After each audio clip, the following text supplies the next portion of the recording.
Good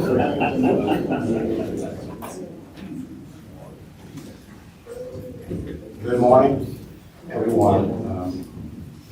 We shall proceed. Welcome to see, good to see everyone this morning. I will try to be, as always, respectful of your time and be as efficient as we can this morning. Got a pretty full schedule, so let's dive right in. I will start with, excuse me, welcoming our guest in addition to our council. We will certainly. Can you turn up the AV a little bit, turn up the volume? Yeah, just bring them, make them up closer to you. How about that? Much better. All right, I'll speak up. This was on two. We'll start with the recognition of our special guest, obviously Chief Justice Newby. Good morning. Thank you. Liz Henderson, Chief of Staff to the Chief is here. Liz is in the back. And also Lucy Harrell, Special Assistant to the Chief Justice. She's back there. Thank you. I was looking for NCBA President Patty Rams, who I do not see her yet, but she is supposed to be on the program this morning as well. Any other guests that I may have missed? Okay, thank you. I will remind everyone, as Peter has reminded me, okay, and Patty, our NCBA president, has just arrived. Welcome, Patty. Thank you. We are live streaming on the North Carolina State Bar's YouTube channel as we speak, so be mindful of that.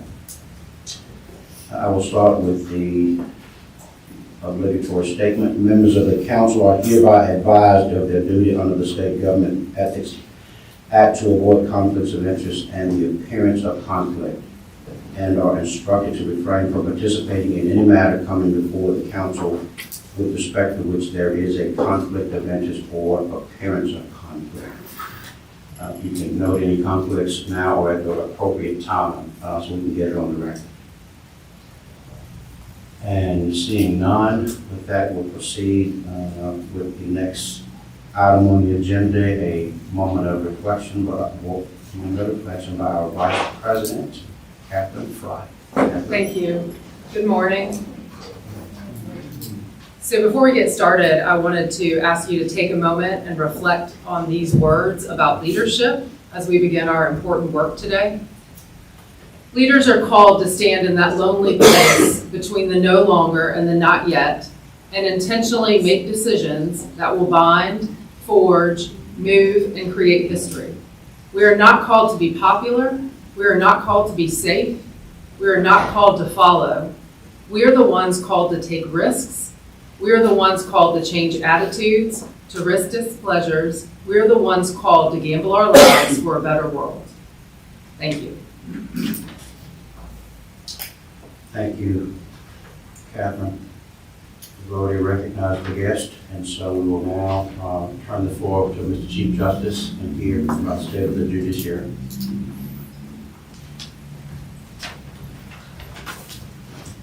Good morning, everybody. Good morning. Sorry. Good morning, everybody. Good morning. Think about in your practices how, as a young lawyer, you were impacted by an older lawyer. Each of us have our own stories.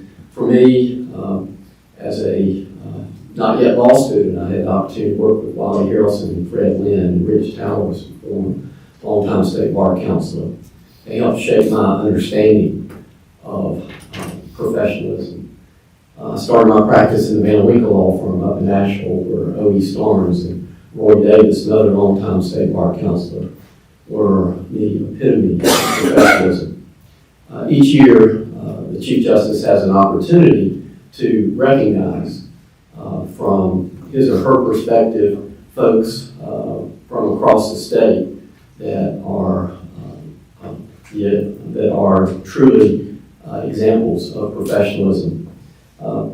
I so thank the State Bar and the Bar Association, who said that they can't come together and work together. But as they have come together to support this program year after year. This year we recognized 4 recipients. Richard Benroot, who's practiced almost 60 years, and certainly has shown that you can be a kind and gentle person and yet a zealous and effective advocate as well. Judge Ashley Parker out of Wake County, one of our young rising stars in our legal community, she single-handedly was able to get various groups, including the Wake County Commissioners, to collaborate on a legal support center for our Wake County Justice Complex that has served almost 6,000 people who are needing assistance at the courthouse. And certainly the members of the Wake County Bar have stepped up and donated hours of pro bono service to make that effective.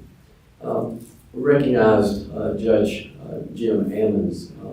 Cumberland County was the only county that had a decrease in cases during COVID. How can that happen? You've got to have buy-in from all the different stakeholders. In particular, I noted that I had heard through the grapevine that Judge Ammons celebrated his 35th year on the bench. Well, for those of you that don't know, under judicial retirement, anything after 25 years, you're basically working for free, just based on the fact that after 25 years, you don't get a greater percentage during retirement. Judge Ammons, to celebrate his 35th year, bought a catered meal, brought the custodial staff of the courthouse up to his chambers and personally served the custodial staff. I love that servant leadership that he demonstrates. And our 4th recipient was, not surprisingly, the best ambassador we have for our profession, who is Marcy Armstrong, your former president, and she has gone across the state where no state bar president had ever gone before. She was frequently gone from her home. I thought it was dedication to service. Her husband, Lamar, reminded me, well, where would you like to be if you were married to me? We honored Mel Wright. Mel has retired, and Jimbo Perry is our new director of our Professionalism Commission. Mel has served us in extraordinary ways, and the good news is he has continued to serve us even in retirement. Just recently, he got involved in an intervention. So as we need him, Mel will be available. But Jimbo is bringing fresh eyes and a fresh perspective, and frankly, fresh priorities, as I'll talk about in just a minute. Civic education has been an ongoing passion for me. Our state constitution reminds us that a frequent recurrence of fundamental principles absolutely necessary to preserve the blessings of liberty. Even before I went on the court, I was involved in civic education opportunities, and since then I've worked in all kinds of committees with the Bar Association as well as other groups.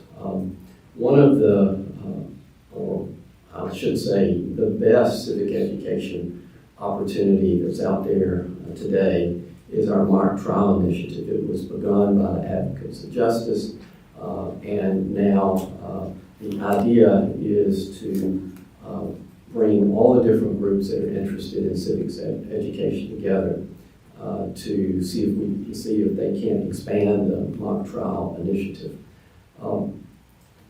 Jury trials, what it means to go into court, what statements are reliable versus unreliable. These are concepts that are taught to these high school students, and frankly, their understanding and their advocacy is unparalleled. We in North Carolina have actually won the national title in this nationwide initiative. You know, when people ask you about how important are jury trials, I actually had a judge from China say, it's one of the most inefficient things I've ever seen. We are much more efficient in China in our justice system. I conceded that they were more efficient, but I also said I would take a jury trial every time. Only 10% of the world have jury trials, 90% have judge trials. Guess where the corruption is? We are blessed to have that, and it's incumbent upon us to convey that to the next generation. We are actually having a meeting here at the State Bar Center on January the 30th at 10 a.m. All of y'all are invited. Any of y'all, if you know of folks that have a passion for civics education, please encourage them to attend that meeting, as we're trying to bring all these groups together that have their own approaches to see if we can spread the opportunities with this program. Our Constitution, as I have said before, says the courts will be open courts, and justice will be administered without favor, without denial, without delay. I want to talk first about justice without favor and how we can help the least of these. A lot of it has to do with breaking down silos. I have had an ACES task force, Adverse Childhood Experiences, Adverse Community Environment, that we have explored what it means for folks that are at early ages exposed to things that none of us have ever been exposed to, with regard to do you know where your next meal is going to come from? Do you know where you're going to be staying tonight? Have you seen violence? Have you been a victim of violence? If you've answered those 4 questions, yes, then chances are you will one day come back to the court system as a defendant. Young children don't know how to process the horrible things that they have experienced and observed, and often that comes back into our system as somehow anger has been expressed. What can we do with that? How can we deal with it? We are exploring, I'm exploring with some folks some ideas of breaking down the silos with the Department of Education, Department of Health and Human Services, all the different folks who have opportunities to work with children that they know have high ACES scores. What can we do with that? I've asked some Chief District Court judges to develop some programs that we can help these young people work through this. I'm trying to get more funding for treatment, early treatment of victims and witnesses of crimes, particularly children, and I think we're going to get there on that. I'm meeting with the Association of County Commissioners tonight and tomorrow. We're going to talk about these ideas of how county commissioners can use opioid money and other resources to address some of these issues. Primarily, we're going to be talking about treatment courts. The state used to fund it. In 2008, we had a downturn in the economy. The state stopped funding in 2008. We still have, thankfully, by God's grace and the largesse of our county commissioners, 40 counties that have some form of treatment courts, and we actually have 70 different types of treatment courts in those 40 counties. We would like to expand that so that we can help those with mental health issues, substance abuse issues, get the treatment that they need. Justice without denial, legal deserts. I'm finding more and more that there are rippling effects. And y'all, I just want to note that Bert Kemp just entered the room. Bert, we love you.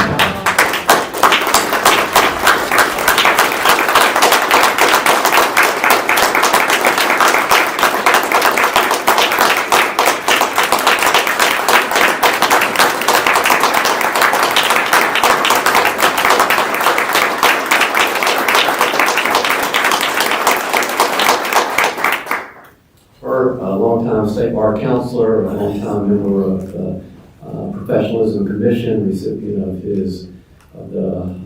one of the professionalism awards last year, as well as the Wade Smith Defense Attorney Award. Just a hero in the battle of cancer and a walking miracle.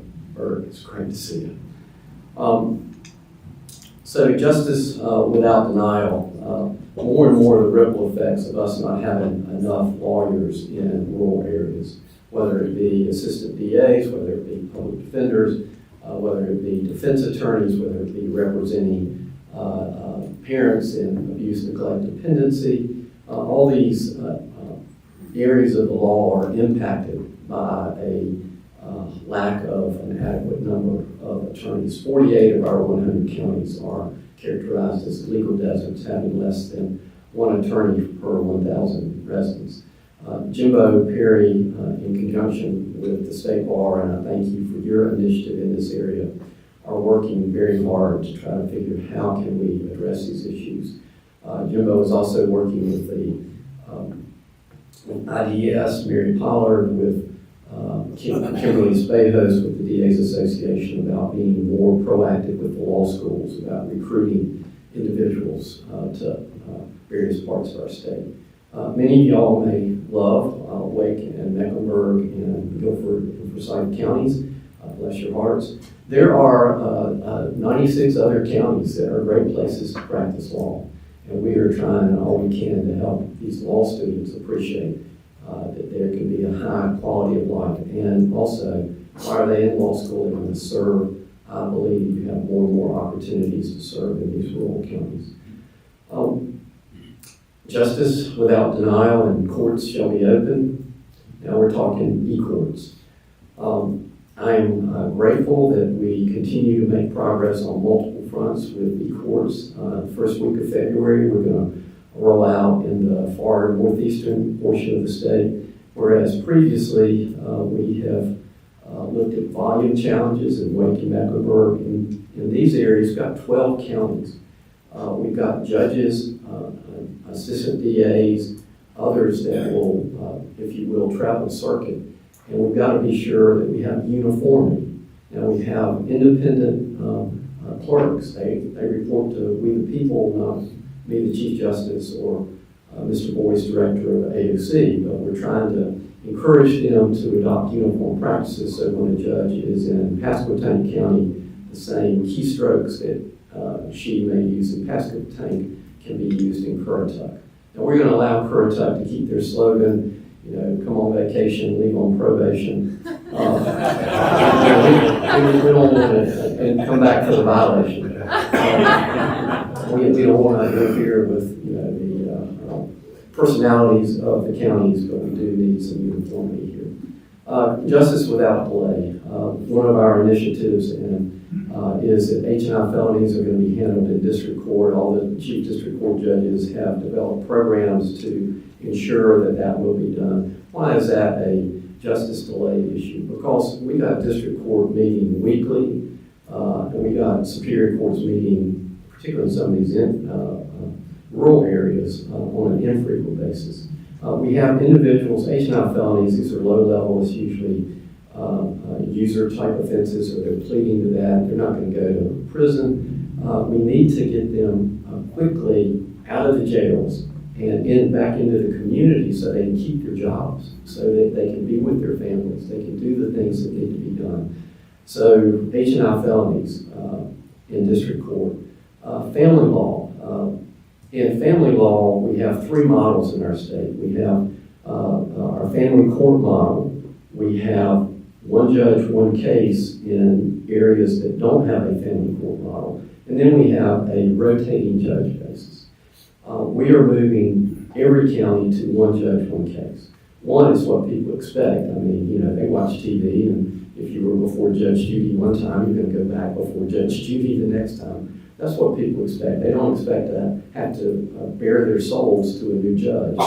But more importantly, from a case management perspective, it's for districts that have a rotating judge in family court, it takes twice as long to reach disposition. Well, it makes sense. I mean, you're having to re-educate the judge every time you're having a hearing in the matter. So we're moving across the state, we're moving to one judge, one case in these family law matters. With our new special superior court judges, we have the resources to address the backlogs in civil superior. We have reduced the backlogs from COVID back to pre-COVID, and now we've improved on the backlogs from pre-COVID. We're 15% better off every area of the law except for civil superior court. Now, there's a lot of reasons for that, but we are addressing it with resources, with our judges going in with that. We are looking for ways to address the discovery issues. Discovery seems to, and it was even 20 years ago when I last practiced law, discovery was the bane of my existence in terms of love trying cases, but discovery you could just get bogged down, and it really impacted professionalism. We're looking at ways to address those. And again, we often have a situation where you have one judge, here's one discovery issue, and a month later you have another judge, here's another discovery issue. We're trying to sort through some of this. If you have questions or ideas, please let us know. You can shoot an email to Liz Henderson at the Supreme Court, and we'll be sure that your ideas are considered as I have a working group on this through my professionalism commission. The other thing that I'm very concerned about that's recently hit my radar screen is the age on so many of our first degree murder cases. It's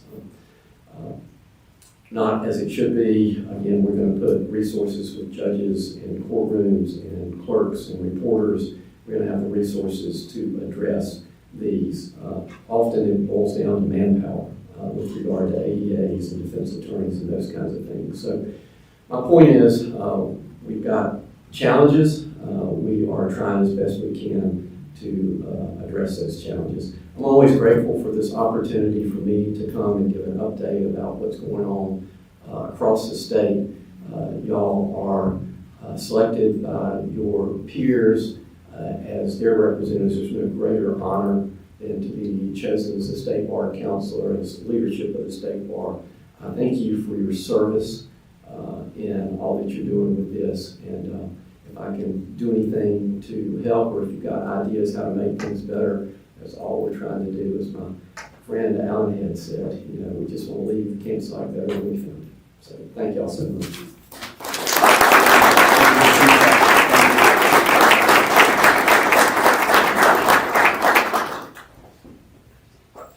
All right, I would now like to recognize and welcome and invite to the podium the president of the North Carolina Bar Association, Patty Ramsey.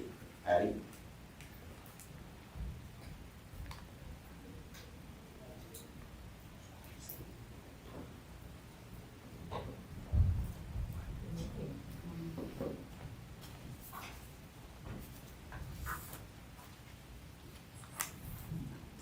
Thank you for allowing me to be here with you today to share a report on behalf of the Bar Association and the Bar Foundation.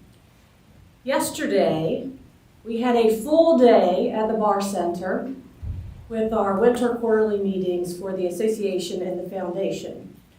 We also had a treat during our meetings yesterday because we were joined by past President Marcy Armstrong, who came got to see some of our Board of Governors and gave a report on behalf of the State Bar. So we really appreciate you coming and doing that. Our folks always love having an opportunity to hear from you. So thank you, Marcy, for doing that. After we finished all the long meetings, we had a law student reception in the Galleria. We had invited and had students from all the law schools across the state, and it was just one of those moments where you step back and you say, this is why we do what we do. To have the opportunity to meet so many law students who were eager to talk with our members, who were eager to get information about family law, about criminal law. They wanted to talk with folks and get to know folks. And we are honored to have had additional State Bar representatives there for the law student reception yesterday. Todd Brown and Matt Smith, Catherine Fry, Manisha Patel. If there were others, raise your hand, because I know I saw you four there, and Really appreciate, yes, thank you. It was just a great turnout, so we appreciate you coming and being able to make that special for the law students. I think I had about 15 LinkedIn requests by the time I made it back to Greensboro last night. So I have some work to do following that. As I shared with you all at the fall meeting, one of the focuses of the NCBA this year is on professionalism and civility. And we are really recognizing the need to protect that. We have something special here in North Carolina, and we know it benefits our clients, it benefits us. We are better, we're more effective when we and those in council and those in parties and everyone engages in a civil manner. We have a professionalism committee that's chaired by Gil Beck. I'm sure many of you know, in Asheville. He and his committee are doing an amazing job of really carrying the torch this year, providing educational resources to our different sections. One of the things that the CLE committee did in December was a day-long professionalism CLE. Gil Beck got tied up with jury duty yesterday. For some reason, somebody thinks it's a good idea to put him on a jury, but he couldn't make it in person, but he did send a very nice report sharing with our Board of Governors and Board of Directors how pleased and the positive feedback we've received from the professionalism COE that was on December 1st. One of the things that Gil really highlighted, and one of the things that a lot of the attendees have been talking about, was that we had your Todd Brown there with us to participate. And it really made it meaningful to have the State Bar along with the Bar Association. We had a number of just amazing attorneys and judges who were there to talk about how you can be a zealous advocate and still be civil and comply with our rules and comply with just what we expect in this noble profession. So I want to again thank Todd for coming and participating. Matt's already been warned. He's already slated for next year to be on the panel, along with Kim Stogner, our president-elect. So we look forward to that and really appreciate you coming to do that. To follow up, Chief Justice Newby mentioned the e-filing system and all the great work that's going into that. On the Bar Association side, we've recently created an e-filing task force. It's chaired by David Woods in High Point, who practices real property. He served on our Board of Governors a number of years ago. He also is past chair of the real property section. But we are really excited about this task force. David came in, hit the ground running. David, Michelle Frazier, and Jason Hensley, our executive director, had a meeting at the end of the year with the AOC director, Brian Boyce, to talk about how can we help and how can we educate our members, how can we share information with you in a productive and constructive manner.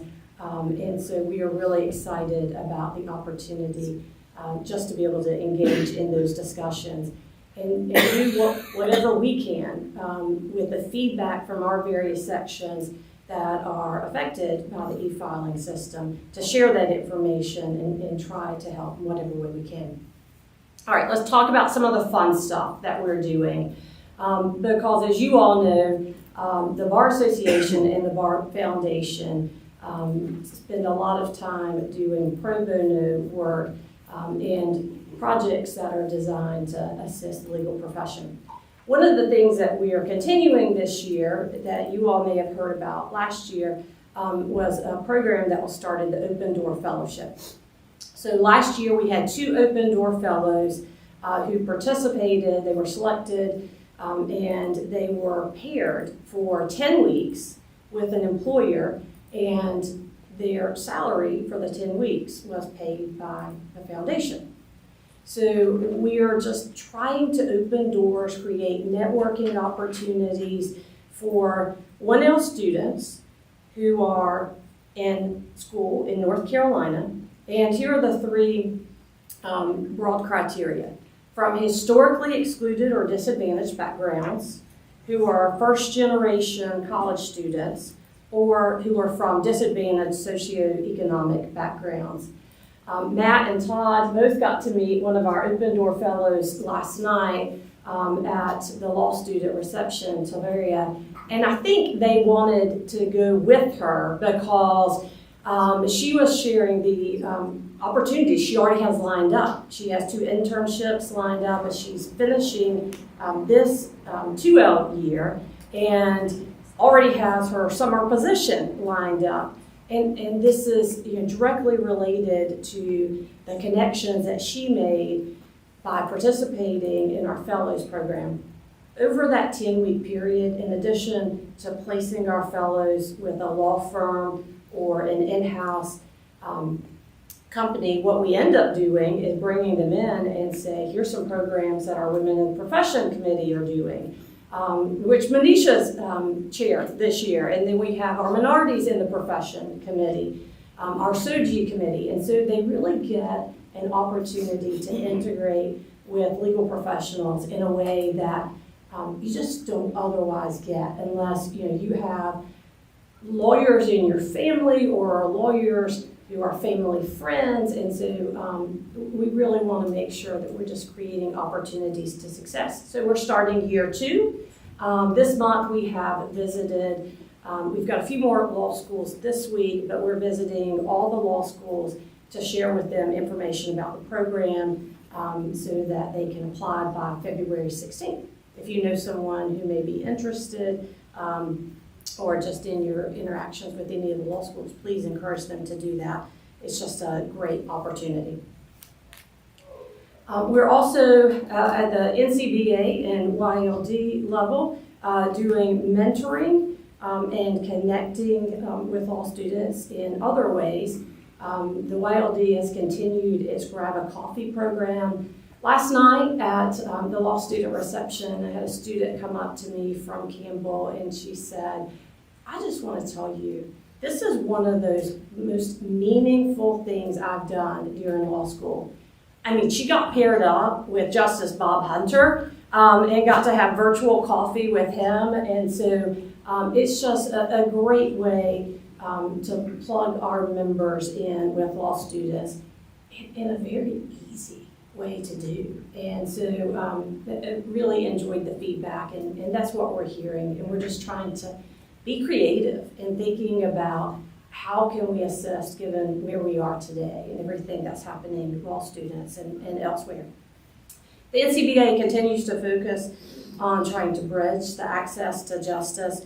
We received this chart that looked like this yesterday during our foundation meeting. The type was about this large, but that's where we are in our programming and trying to look at what are we doing, how are we spending our resources, and are we meeting the needs where we can do that.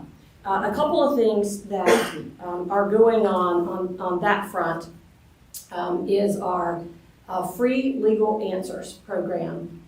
That is a huge program for us. And in part because it's so easy for our members to volunteer. It's so easy for members of the public to ask questions and get answers. You all may remember, if you ever did one of those Ask a Lawyer events, it ended up that you would go to a mall and you would set up a table and you would wait for people to walk in and ask legal questions. And it might be that somebody came up and asked me a bankruptcy question and I would know absolutely nothing about bankruptcy and I would be scurrying to find someone else in our group who could answer that. That's what's really nice. And again, this is just a creative approach to being able to serve the public and answer and provide some education and just some guidance where individuals can go find help. It's a program that's on your computer. You log in, and I mark employment law because I practice employment law, and so I can look then, there's a log of questions, and I can say, I can answer this one. And it's usually about 5 or 10 minutes, and I can actually respond to it. So any time of day, you can log in and participate. It's just a great way to try to give back. Last year, we were kind of building up and sharing information to make sure that members of the public knew this existed and had the availability to use this resource. Now we're recruiting more volunteers to answer questions because as our log grows, we keep tackling that and trying to get that back down and make sure that we're timely responding. Just a couple more things. We had a great report yesterday from our foundation staff on the Entrepreneurial Assistance Program. Again, this is something that has been around for a while, but now we're taking a new and different approach to make sure that we're meeting the needs. Now we're able to do this in a way that we are getting the information, the intake information up front from entrepreneurs or people who are interested in becoming entrepreneurs. They send their contract, whatever issue they have, into the Bar Foundation. That's then routed to one of our attorney volunteers. So they have that contract ahead of the meeting. They then schedule a Zoom meeting with that individual, 45 minutes or less. But they have the opportunity to review that. It's a very discreet project, a way to participate and know kind of, I'm comfortable with this and I can answer these questions and I'm ready to go into this. Lastly, on March the 1st, we will have our For All Lawyers on Call event. This was something that was started under Janet Ward Black's presidency as the North Carolina Bar Association president. And I think we are in our 17th year this year, which is really difficult to believe. When we started, we were all in a call center. And then we were in call centers in different parts of the state, and we were sitting there in a TV station or some other location. Patty Head remembers this. She's been there, and we were answering calls as they came in.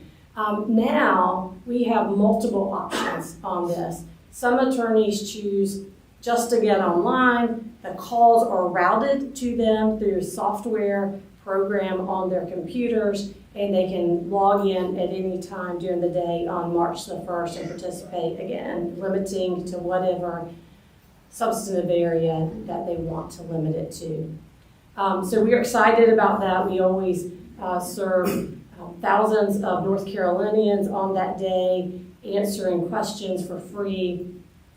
And we always get really great coverage about the good things that lawyers are doing on that day. And so it's a good way to remind the public that we are there and what we do in the important role of lawyers, judges, and our judicial system.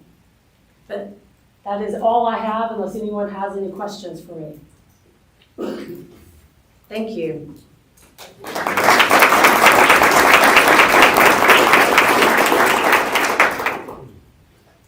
The next item on the agenda, recognition of new members of the council.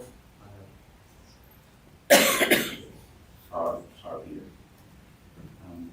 The next item is the recognition of new members on the council. We have 5 new members here.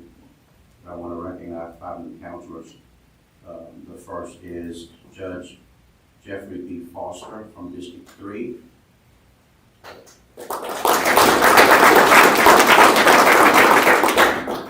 Evan Grant from District 10. Bobby Kahn from District 28. Matthew Rothbein from District 29. And Judge Wayne L. Michael from District 33. And I want to congratulate you all. Apparently you listened to me early in your tenure here. I suggest that you participate robustly in our meetings and sitting in on them, and based on what I've heard, you listened to me, so thank you very much for following it early in your career, because I know you will ignore me later on. Thank you very much. Welcome. The next item is the acknowledgement of correspondence from the State Ethics Commission, and the best way to explain this, I'm totally simple to read this message to you. You saw the names listed on the agenda. Peter put them in a footnote of the agenda. The State Government Ethics Act requires that the lawyers who serve on the council be periodically reminded that participating in the regulation of the legal profession is a potential conflict of interest, and therefore councilors should exercise appropriate caution in the performance of their public duties. The potential conflict does not prohibit service on the council. The Act further requires that an actual or potential conflict of interest be recorded in the minutes of the council.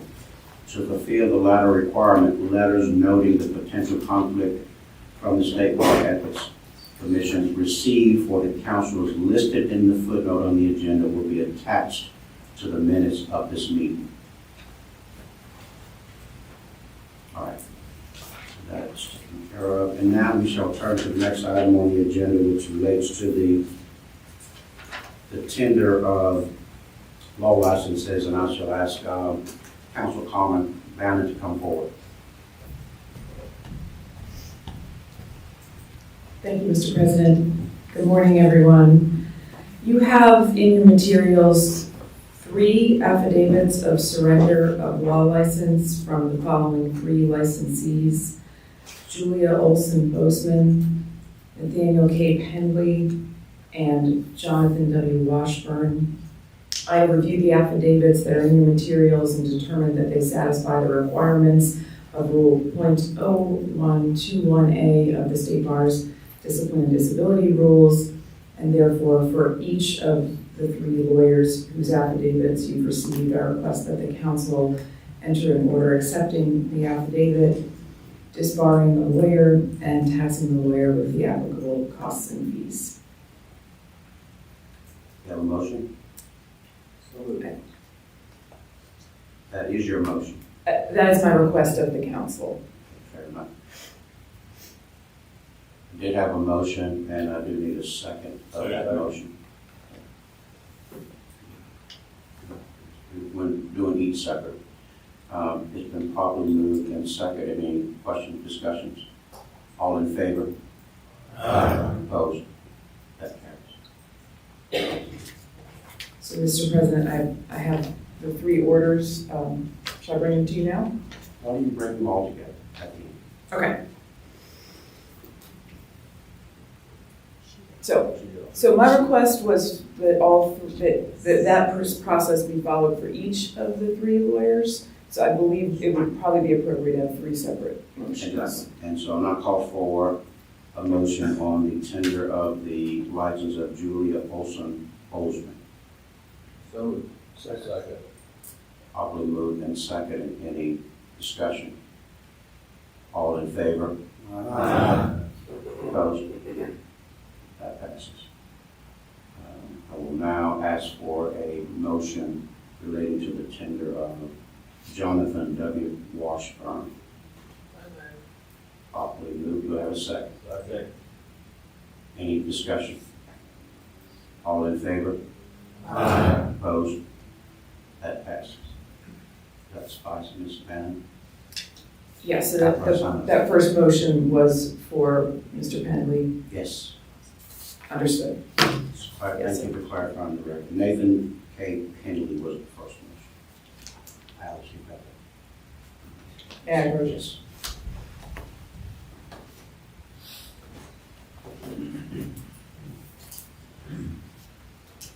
I believe while I'm up here, I should inform you all that the report of the activities of the Office of Counsel from the last quarter is in your materials, and I would be happy to answer any questions.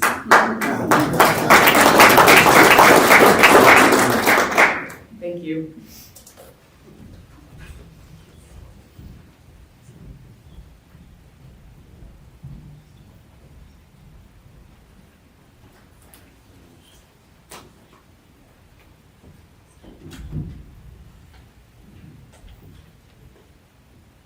Thank you, Carmen. Now ask Mary Irvine to come up and give us the report of the IOLTA board. And Mary is also the executive director.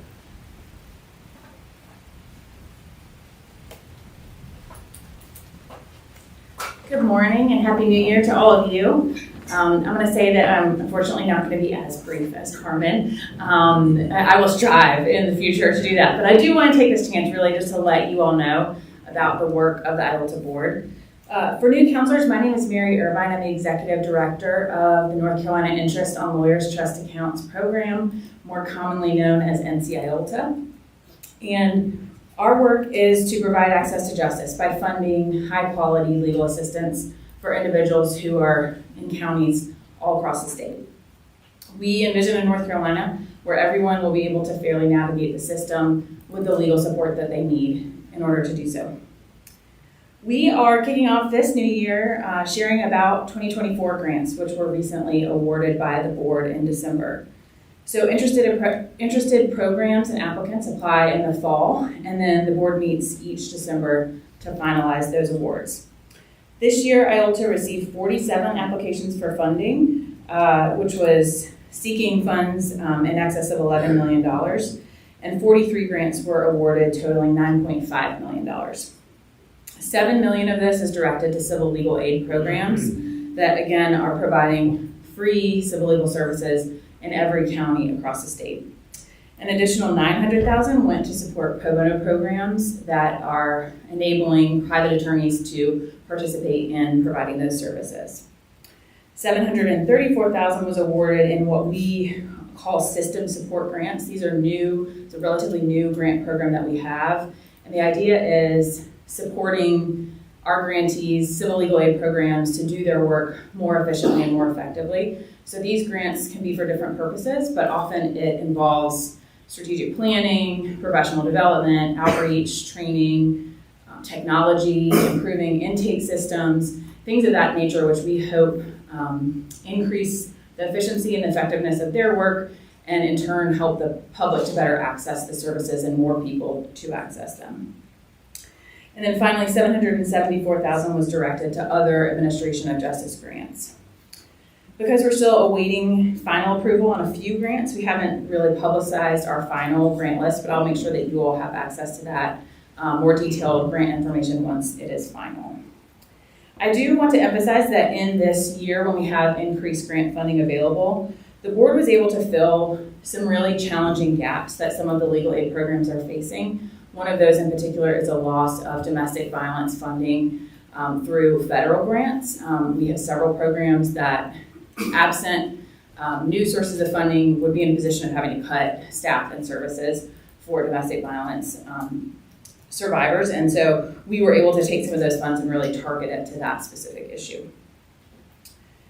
The board took several other actions at the December meeting, and the first of those is approving an allocation of $2.5 million to go to the reserve fund that IOLTA has.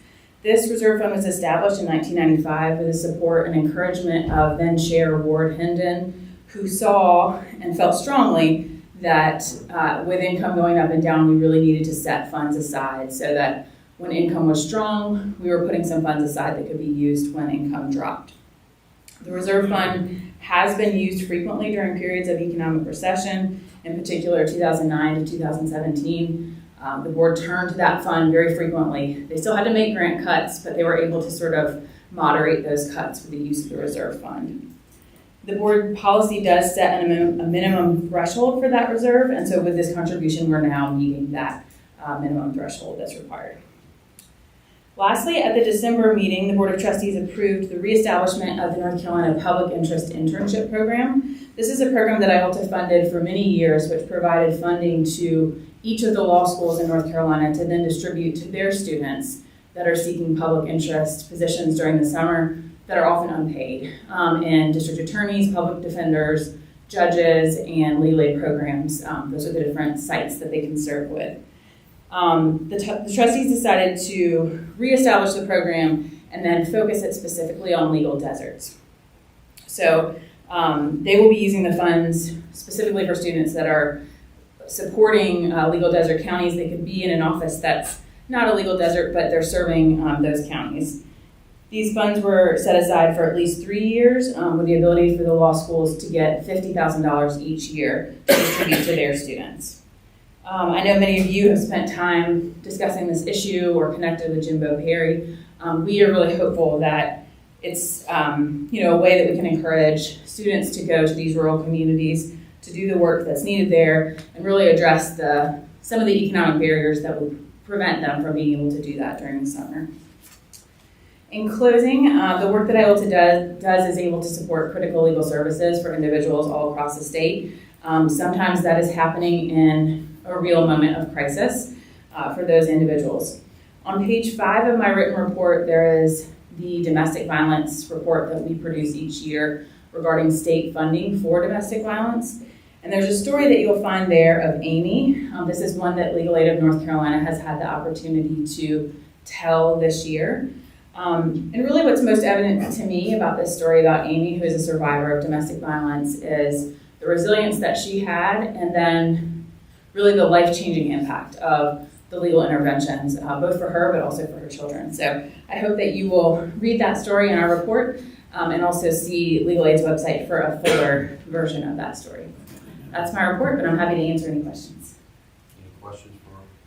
Sorry. All right. Thank you very much. Thank you.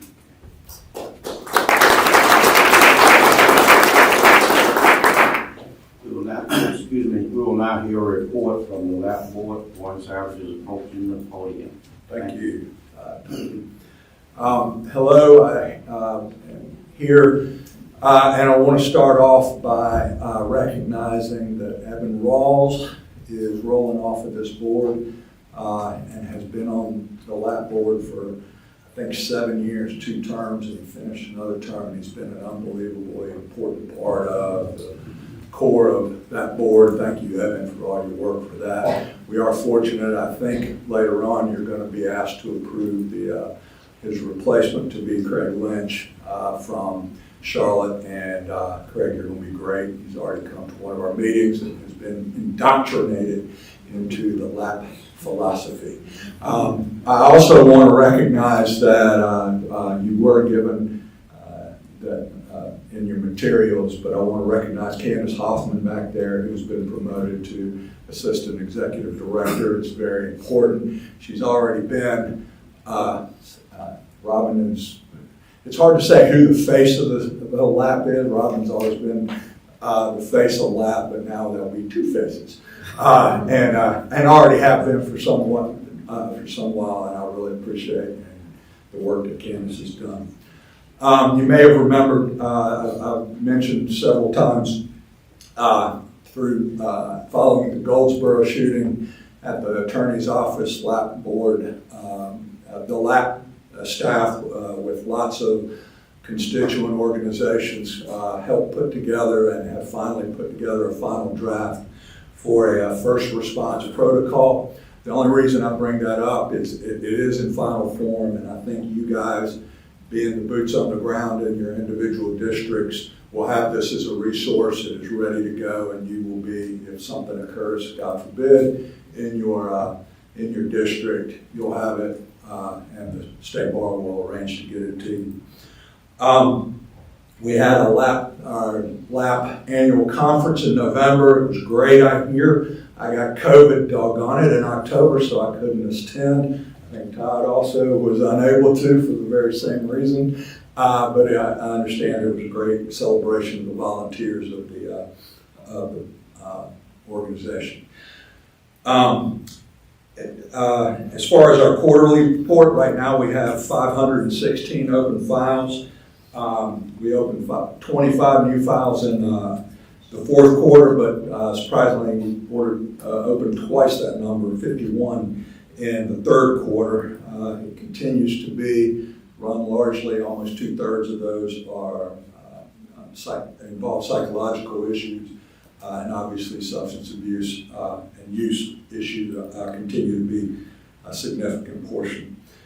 One thing I wanted to bring up about this is the demographic of who LAP, the lawyers that LAP is helping, the law students the LAP is helping, is changing, and it's a national trend. There has, and and we are seeing it very acutely here. There are a good number, good is the wrong word, but a significant and difficult number of lawyers that are experiencing acute psychosis, not necessarily related to drug use, but in some cases that, but oftentimes just psychosis itself. And so it has, those cases are not, you can't follow an established path with those. I mean, they're very difficult, highly staff-intensive, focused, intense to work on those. And as a result, because of the number of those that we're dealing with right now, our staff is really stretched to the max, and I want to emphasize that. These are very difficult cases to deal with. One can just throw your whole schedule off for a week. So with that said, on an upbeat note, that we will have our minority outreach program coming up on February 23rd. Look forward to that. It's increasingly popular every year, so I look forward to actually I'll be able to attend that because that's where Ted Edwards is going to get his DSA award. So anyway, thank you very much. Thank you very Any much. no questions? Thank you, Mark.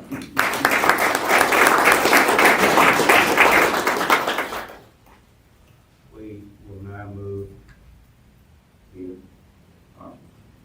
We will now move, hopefully expeditiously through the committee reports.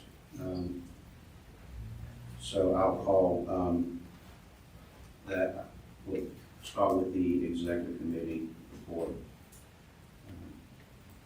The executive committee recommends to the council first the approval of the minutes of its meetings on October 25, 27, October 25 and 27, 2023, and December 19 of 2024. It's 23. That's a Right. I'm so good at reading what you tell me. Really? To My bad, it's a typo, it's 3. clarify, Just want to get ahead of the game. it is October 25 and October 27 and December 19, all 2023. The chair will entertain a motion to that effect. So made a motion. Second. All in favor? Aye. Opposed? That carries. Thank you. I'll now recognize President-elect Matthew Smith to present the recommendations to the executive committee regarding the reported matters before the executive committee, by the finance and audit committee, and by the appointments advisory committee. Mr. Smith. Thank you, Mr. President. Before I begin, point of personal privilege, Patty's still in the room. She introduced Todd and myself yesterday as members of the unfun bar, and as she is the fun bar, I respectfully dissent.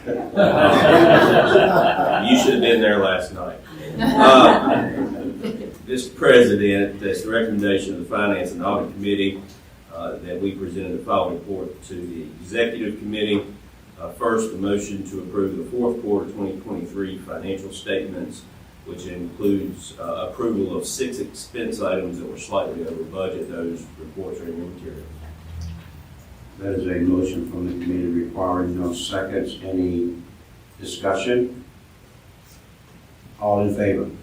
Aye. Opposed? That passes. Next, we have in your materials the operational budget for year 2024. It is a recommendation that we approve that. All right, that is the motion to approve the operational budget for 2024.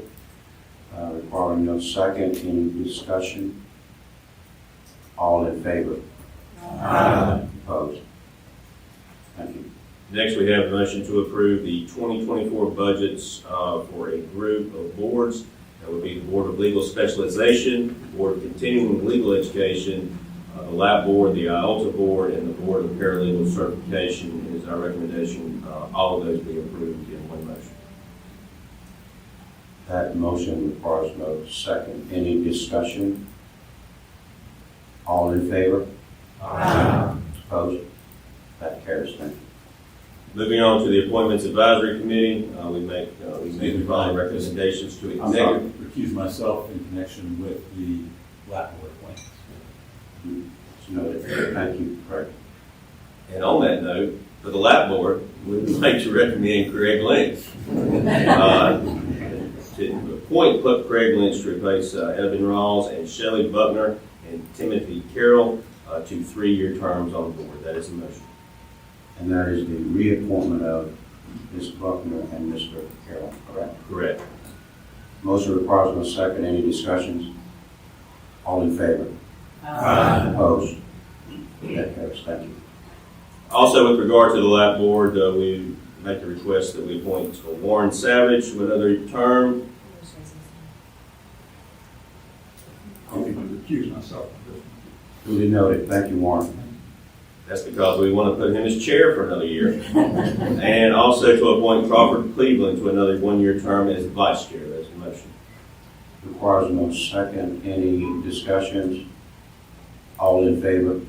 Opposed? That carries. Thank you. Next is the Bar Foundation Board that is made up of usually past presidents.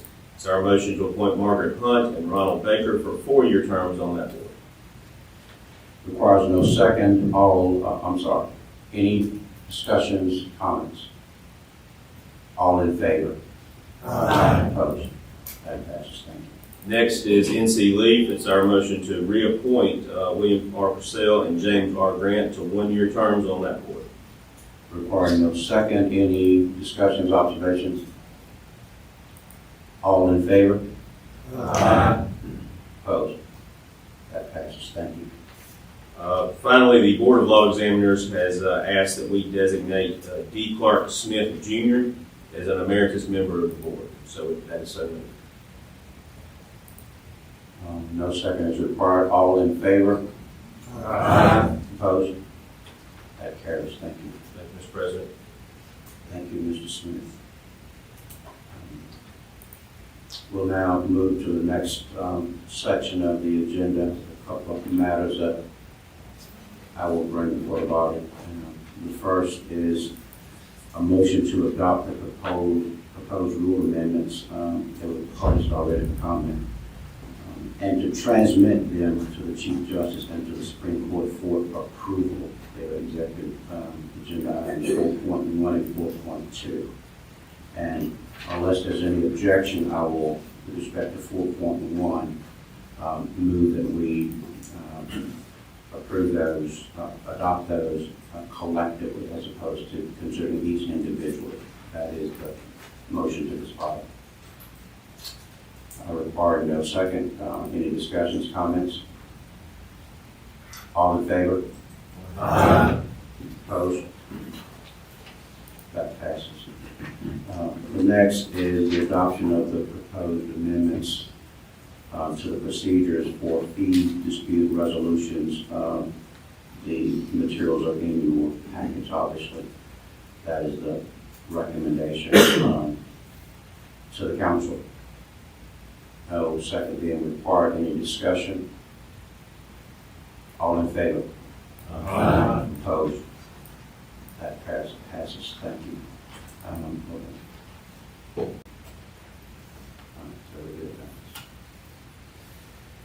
Now we shall move to the next report, access to justice. The report shall be presented by Vice President Catherine Frock. The floor is yours. Thank you. The Access to Justice Committee met on Wednesday, and we tackled the issue of amending Rule 16 to allow a clear path on more limited scope representation. And so that was emailed out by Lenise this morning. Thank you, Lenise, for getting that out. I also want to thank Brian and Mary for their hard work on that committee. And Mr. President, upon the recommendation of the Access to Justice Committee and the Executive Committee, I'm making a motion to approve the amendments to Rule 16 of the General Rules of Court, establishing a procedure for limited scope representation in litigation, and to transmit those amendments to the Supreme Court for consideration. Thank you. Coming from a committee that requires no second, any discussions, comments, observations?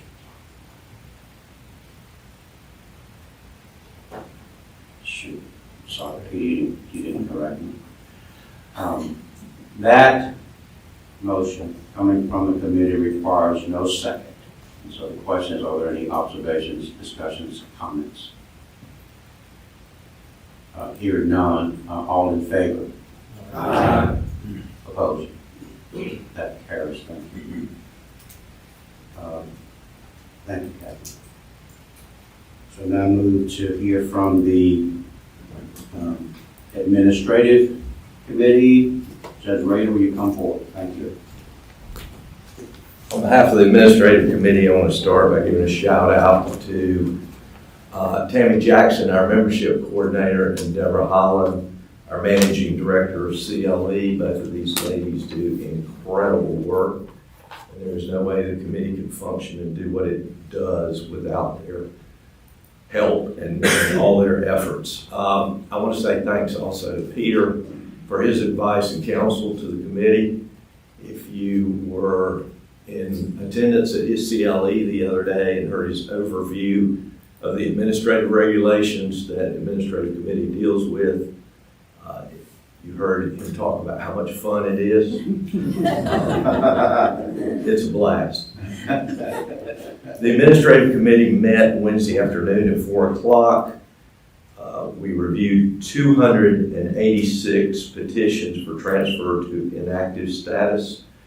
Those were granted, 23 were granted upon satisfying certain conditions.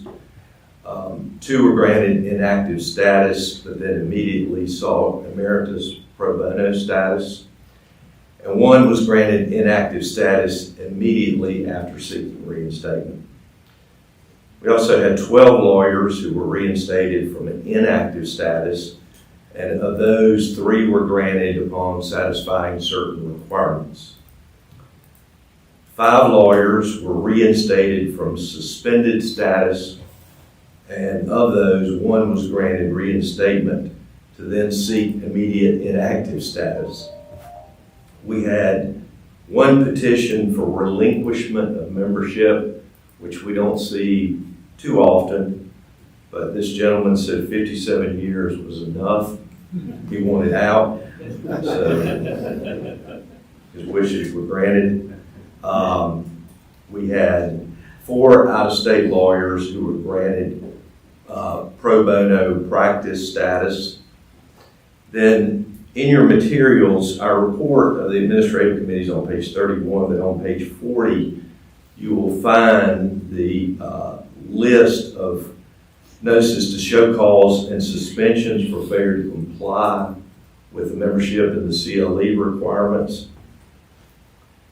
1 lawyer on that list was approved for issuance of a notice to show cause for failure to comply. And there were 20 lawyers who were approved for the issuance of suspension orders for failure to comply. That list, most of you are used to seeing it. It's very short this quarter, which is nice, but I would ask that each of the counselors, as typical, review that list, and if there is someone in your district that appears on that list, please reach out to that lawyer as a courtesy and encourage them to comply with whatever they are lacking. If they have questions about CLE, membership fees, whatever, please have them contact Kelly Beck, the Assistant Director of Membership and CLE Compliance. So all of these actions were taken in the form of recommendations to this body for approval, Mr. President. Thank you very much. Any questions for Judge Rader? Thank you. Recommendation. You have a motion from the administrative committee to accept the report and recommendation. It requires no second. Any discussions? All in favor? Aye. Opposed? That carries. Thank you. Now hear from Bobby Bowers, Chair of the Authorized Practice Committee. Thank you, Thank you. President Brown. Good morning. Thank you. Good morning, everyone. The Authorized Practice Committee met late Wednesday afternoon. First, and as always, thank you to Tessa, Liza, and Savannah for your good work. Thank you also to Damon for helping us accommodate a guest request for remote appearance. The report includes the fact that we issued one notice to show cause to a prepaid legal services plan. We issued also 5 letters of caution. We dismissed 2 complaints, and we voted and recommended to the executive committee to pursue injunctive relief with respect to 1 file, which the executive committee did yesterday. We do have one action item this morning, and that is for this body to accept our recommendation, and we therefore move to revoke the registration of the following 5 prepaid legal services plans: Babcock and Wilcox Investment, BMC, Comprehensive Legal Plan, Estate Defender Plan, First Citizens Bank and Trust Company. And that's our report with that one action item. That motion requires no second coming from the committee. Any questions, discussions about it? All in favor? Aye. Opposed? That passes. Thank you, Bob. Thank you. Thank you all. We will now hear from Anna Hamrick, the chair of our communications committee. Thank you. Thank you. Good morning, everyone. There are no action items. I'll be brief. I just first of all want to thank Peter and Brian for all their work on this committee. They do the lion's share of everything. And just briefly as an update, the law firm administrator portal is being rolled out. Your firm should now be able to sign up to pay everyone's dues that way. It makes things easier for your law firm administrators. CLE rule changes, still a focus of what we're communicating to the bar. Peter's leading the way on that. Our digital platform focus is now pretty much fully on YouTube. If you need to see anything, podcasts, all that stuff has been moved over.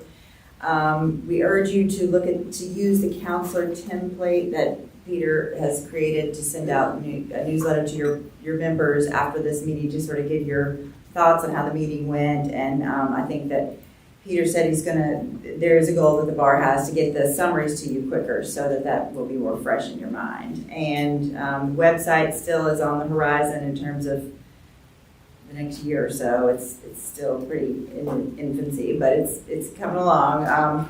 In terms of we're eventually going to get there. That's about all I can say about that. But anyway, the last subject is if you have any topics for short videos that you would like the bar to consider doing. These are like little educational videos about things like what do you do if you get a grievance, what do you do if you have a trusted crime question, things like that. We're trying to put together some topics that will then film little videos to go on the YouTube station. So that's it for communications. Any questions for Anna? Thank you very much. Thank you. We will now hear from Judge Dorothy Kirsten Mitchell, the chair of our ethics committee. Good morning. Good morning, everyone. Happy Friday. Friday. Yes, all right. So the ethics committee met yesterday. We had a really, really good meeting. We are hearing 4 inquiries. There are 2 returning to subcommittee, those being inquiry of Raby, fee arrangement requiring payment of estate planning lawyers' future legal fees, and proposed 2023 FEO3 installation of third-party self-service kiosk in lawyer's office and inclusion of lawyer and third parties advertising efforts. Try saying that really, really fast. All right, and then we have 2 new inquiries that we're sending to subcommittee. One is the use of the notes function in the new Odyssey eCourt system, and the inquiry of Lidford, duties for inherited confidential client information.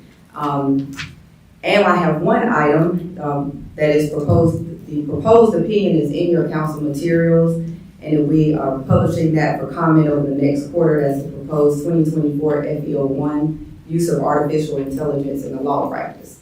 And then lastly, one action item is we are recommending the adoption of the proposed 2023 FEO4, which is the use of a lawyer's trade name for keyword advertisements in an internet search. And so that is my motion to adopt proposed 2023 FB04 on behalf of the committee. Thank you.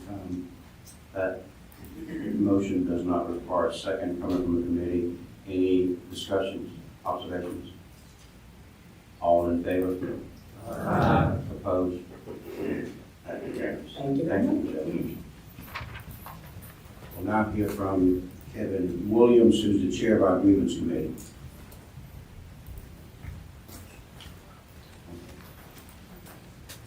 Thank you, Mr. President. Good morning, everyone. Since our last meeting in October, the Grievance Committee has considered a total of 466 files.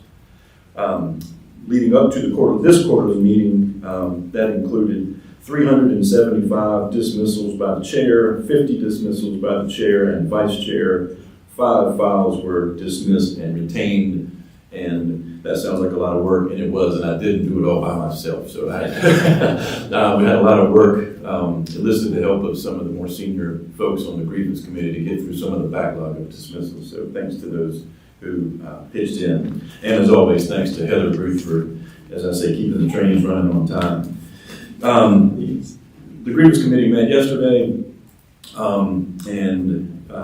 as I said, a lot of these files were considered leading up to yesterday, but for all 466 files, again, 430 files were dismissed, 5 files dismissed and retained. 1 file was continued, 1 lawyer was referred to the Lawyers Assistance Program, 5 lawyers were referred to the Trust Accounting and Compliance Program, 3 lawyers received letters of caution, 4 lawyers received letters of warning, 1 lawyer received an admonition, 5 lawyers received reprimands, 1 lawyer received a censure, 3 lawyers were referred to the Disciplinary Hearing Commission, and then in our full committee meeting yesterday, 1 file was dismissed based on the recommendation of the grievance review panel from the grievance review panel that sat on October the 27th.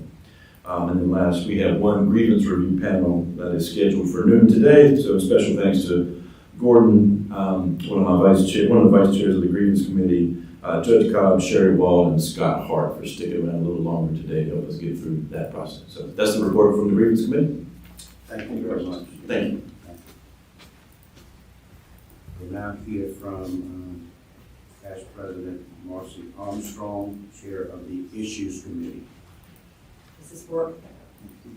Speak up loud. Thank you, Mr. President. So the Issues Committee met on Wednesday, and Peter gave us an update on the random audit, the new selection process that we have now beginning in January. So we heard about that. We also got a report on the study of succession planning, and that was chaired by Ashley Campbell. I'm not sure if Ashley's here, but we thank her and her committee for their work. Brian and Barry were the staff members for that committee. Appreciate your hard work. And so we do have, and you received this morning the beautiful report that was generated by this committee. I think I was emailed out. I think I saw it in my email this morning. And so there is an action item, Mr. President, upon the recommendation of the Issues Committee and the Executive Committee, the motion is to approve the voluntary designation by members in the membership portal of proposed trustees to assist with the law practice wind down process and exigent situations. And that is the motion from me. It requires no second coming from a committee. Any discussions, comments, observations? All in favor? Aye. Opposed? That carries. I would like, if we could, Alice, to keep that on the agenda for next time, because we do need to talk about getting that information out, educating people, and so I do think we need to kind of keep our finger on that pulse to make sure that we don't have this hard work that just kind of gets put on the shelf somewhere. We need to make sure that, and so I would encourage all of you to share this report at your local meetings and start talking about this, because it's extremely important. Mr. President has asked me to give you a very brief update on the legislative, I know it's not on your agenda, but the legislative study committee on grievance. And so I would just let you know that the initial meeting of that committee is next Wednesday. I am a part of that committee, I'm a member of that committee, as well as Colin Willoughby, so we're the two past presidents who are on that committee. We also, Andrew Heath, some prior AOC directors on that committee, as well as Justice Behringer, Judge Zachary, and Woody White, attorney from New Hanover County, as well as Larry Shaheen, attorney from Mecklenburg County. There is a link on the State Bar's website. Peter, it's up and running now, right? And you can go to that link. You can see when the meetings are going to be, any materials that are presented at the committee meetings. You will be able to see those as well. If you have any questions, concerns, or anything you want to talk to me about, I'm always available. Just give me a call. I'd be glad to chat with you about that. But we're looking forward to the process. We feel like, hopefully we can collaborate and try to find ways to make our system better. We think we have a good system, but there's always room for improvement. So we're looking forward to that. And that is my report. Thank you, Marcy. We'll now hear from Lee Bachman. Yes, sir. On the LAMP committee. Thank you, Lee. Thank you, sir. Ladies and gentlemen, the LAMP committee, which is the Legal Assistance for Military Personnel, had the exciting time of 4 o'clock on Thursday afternoon to meet. And we probably have the largest group of members who appear by Zoom because we have reports from all the military bases here in North Carolina, which now includes 4 of the 6 branches of the service. We had a symposium with Wake Forest on November the 10th. We had over 200 people appear, which was a great success, and I really want to reach out to Wake Forest School of Law for thanking for the work that they did and allow us to have it there. It was one of our most successful ones we've had. Also, we had, as we've heard reports from all of the bases, most of the bases, there's a big need on the military bases with help with immigration law. There's a big surge in that at this time frame. So if any of you have any sources or know individuals who may volunteer a little bit with immigration law, if they contact Jennifer Porter, who is one of our fearless leaders, who keeps us on task and does a wonderful job. Mr. Chair, I'm going to ask one thing. I see Bert's here. Anybody who's served in the military, would you please stand? I'd like to applaud y'all for the service that y'all have done. If you're a veteran, things that you have done to protect our country and protect our liberties.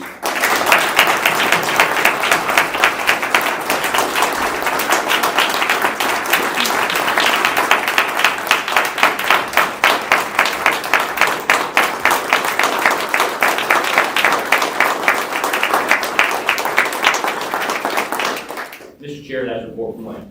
Thank you.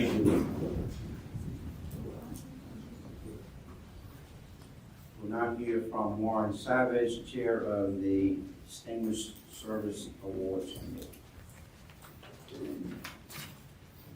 So you only have another year of hearing from me twice a meeting. The Distinguished Service Award, before we go into closed session, and we're only going in for this purpose, right? Okay. Just wanted to point out we do have an upcoming presentation of the Distinguished Service Award to Ted Edwards, February 23rd. We have 2 or 3 other ones that we are still organizing. And every time we present an award, you guys get an email, and if you're able to come, please come. It means a lot to the folks that get it. So I also like to thank Suzanne Lever for all the work she's done for the committee, and I think that's everything I need to talk about in open session at this time.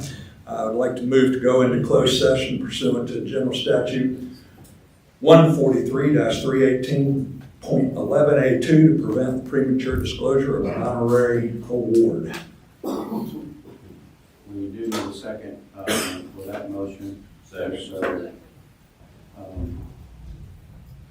all in favor? Aye. Opposed? That passes.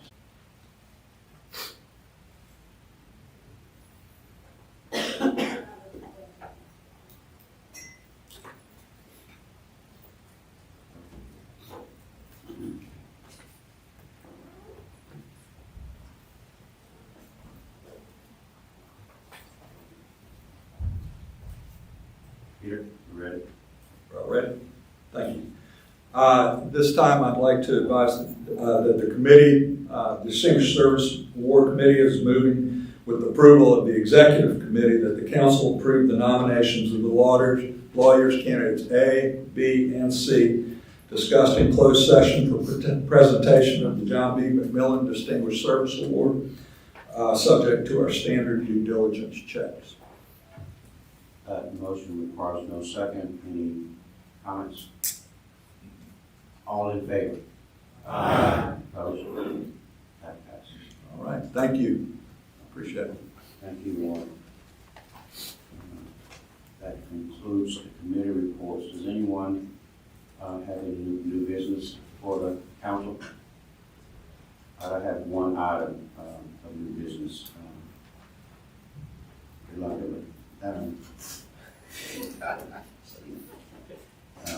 It is the presentation of the framed resolution of appreciation for past President Marcy Armstrong, adopted by this council, or the council at its annual meeting in October of 2023. Our rock star ambassador, counselor, officer, lawyer, wife, husband, a mother, as we heard this week, has asked me to refrain from saying much, because she says she's tiring of all of this recognition is what's happening. So with that, if anyone wants to read the resolution, you can read it. Help me carry it to the car. I'll help that, but with that, I'd just like to say thank you, Marcy, for all that you have done and all that you will definitely continue to do for this State Bar and this council. So let's stand, please, and give her a